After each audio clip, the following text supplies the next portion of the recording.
Hi, my name is Steve Eady. I'm here with Trish Joyce, who is running for the 14th Judicial Judge. It's Circuit Judge position.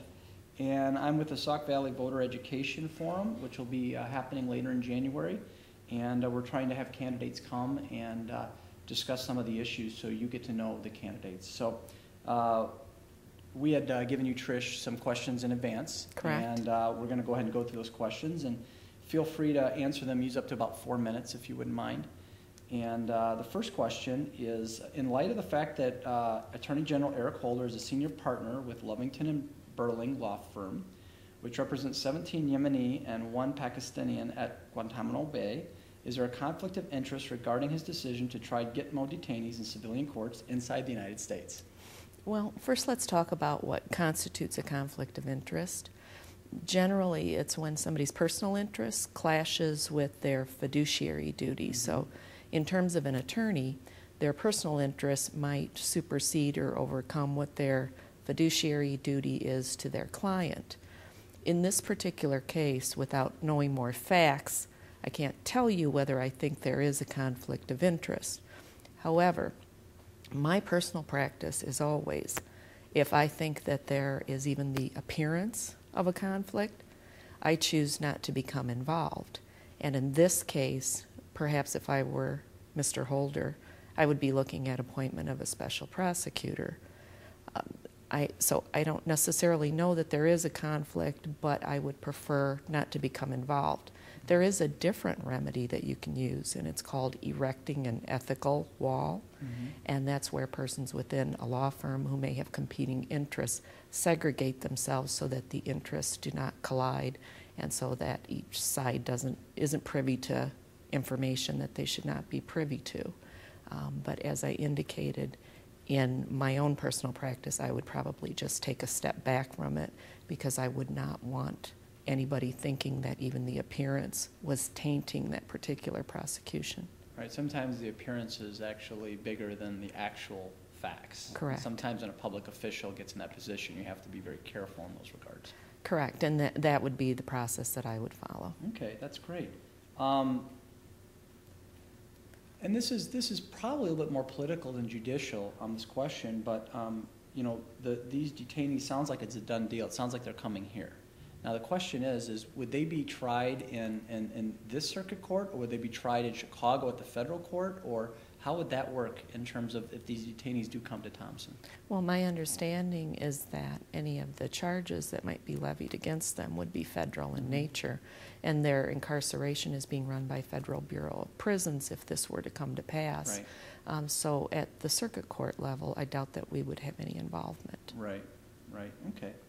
And obviously, Carroll County is actually a different circuit that I'm involved in. Yeah, about 5 miles away, I think. Right. Because Thompson's right on the south right. side of Carroll County. They're in the 15th. We're in the 14th Okay. Judicial Circuit. Okay. Do you believe the purpose of the job you are seeking is to interpret the laws or make the laws? Absolutely, it is to interpret the laws. I believe that it is within the province of the legislature alone to make laws. And then I believe that judges are required to then follow the laws that are there in their interpretations, whether they personally like the laws or agree with them. And that's what I would do if I were elected. Okay. Well, that actually sounds like a judicial philosophy. If you had to give yourself, and it's hard to always tag yourself, but if you had a judicial philosophy, what mix or what type of philosophy do you have? Well, I think it boils down to the goal that I would establish, okay.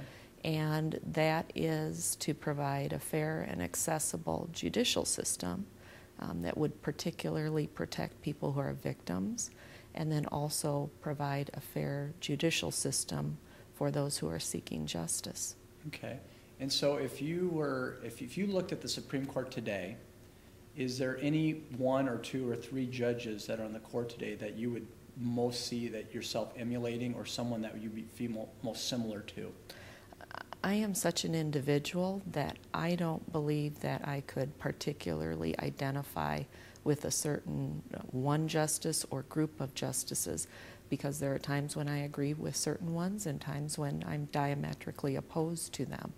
Okay. But the the part that you always have to keep in mind as a judge is that whatever your personal opinions and influences are need to take a back seat to your interpretation of the law.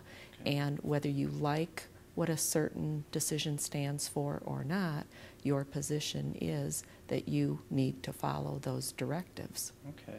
Well, when you look at judicial philosophy, they have all these different names they throw out. They have ones called minimalists, they have originists, they have, they call active, or I think it was Judge Souter called it something like something liberty, type of liberty.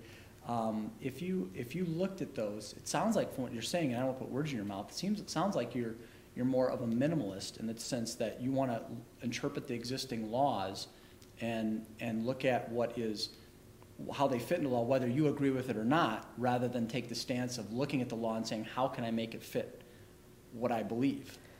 I would say that that's correct, but I would also throw in maybe a new term called a common sensist, because I think that you need to employ a fair amount of common sense when you're interpreting and applying laws, and I think sometimes that's missing. Okay. How do you interpret the relationship between the separation of church and state? That's a real sticky wicket, and it has been for a long time. For people who aren't familiar with what that is, some people think that it originates from the Constitution, one of the amendments, and it actually doesn't. The whole phrase was coined by Thomas Jefferson, and then several years later, decades later, it began being routinely applied when courts were interpreting the First Amendment, which has the Establishment Clause and the Free Exercise Clauses. Right. And so I think that my view of what separation of church and state is that government should take a neutral view toward religion. Now, that means that government should allow everybody the free exercise of their own religious beliefs. But I don't think that neutrality requires hostility toward religion. And I am a believer in God, and as a believer, I don't think that what I believe should take a back seat to what non-believers believe, but the same is true for them. And I agree that we should try to maximize everybody's free expression of their religious beliefs, but it should never be to the detriment of somebody else's beliefs, and I think sometimes that occurs. So my philosophy in the application of that would be, as a believer, to never subjugate other believers' rights to non-believers, but the same would be true for non-believers. So I think a common sense approach needs to play into the whole separation of church and state doctrine. Okay. Yeah, it is interesting because this is something that probably could come in to your court at some point, especially in the school systems. Correct. We see that a lot in the school systems. We have situations where someone will be handed out a paper on one particular religion, but then if the paper is handed out on Christianity, it seems to be, oh my gosh, don't do that, because it seems to be this backlash that, well, if you're the majority, you don't have as much rights Correct. as the minority. And how do you feel about situations like that? For example, if my son would come home from school with a paper on, say, a particular Islamic holiday, but he can't mention the word Christ in school. I mean, doesn't that seem like there's a little bit of imbalance going on there? As I said, I think common sense needs to prevail. And I think that this is such a hot point issue with people that it escalates to a point where it doesn't need to.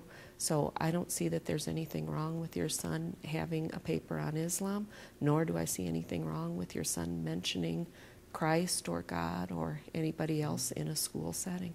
Right. Okay. Could you get your views on the second